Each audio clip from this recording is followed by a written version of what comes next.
విశాఖ ఉక్కు ఆంధ్రుల హక్కు అన్నటువంటి నినాదానికి ఇప్పటికీ ఒక న్యాయం జరిగిందేమో. ఇక్కడే ఒక స్పెషాలిటీ ఉంది.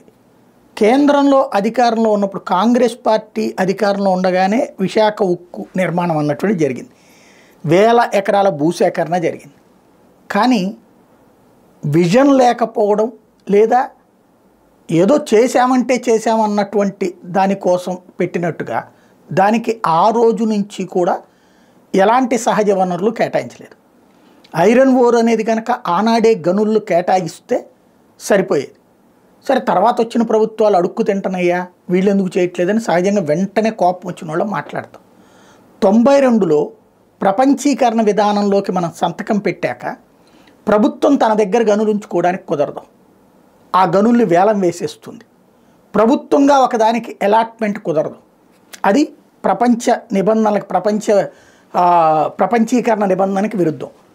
విశాఖ స్టీల్ ప్లాంట్ కూడా కొనుక్కోవచ్చు, గనుల్ని వేలంలో పాడుకోవాలి. అలా పాడుకునే అవకాశం అటల్ బిహారీ వాజ్పేయి టైంలో ప్రభుత్వం డబ్బులు ఇచ్చినటువంటి సందర్భంలో, ఆ తర్వాత ప్రభుత్వం దిగిపోయిన సందర్భంలో వచ్చింది అవకాశం.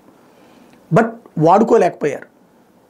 కాంగ్రెస్ టైంలో అవకాశం వచ్చింది, అప్పుడు వాడుకోలేకపోయారు. అప్పుడు ఇచ్చినటువంటి అటల్ బిహారీ వాజ్పేయి టైంలో ఇచ్చినటువంటి ప్యాకేజీ కారణంగా అప్పుడు రివైవ్ అయింది, మళ్ళీ లాభాల బాట పట్టింది. ఆ లాభాల బాట పట్టినప్పుడు విస్తరణ పేరుతో దాన్ని అటు ఇటు కాకుండా చేశారు. ఆ విస్తరణ అనేటటువంటి దానికి ఏం ముందు లెక్కేయాలా?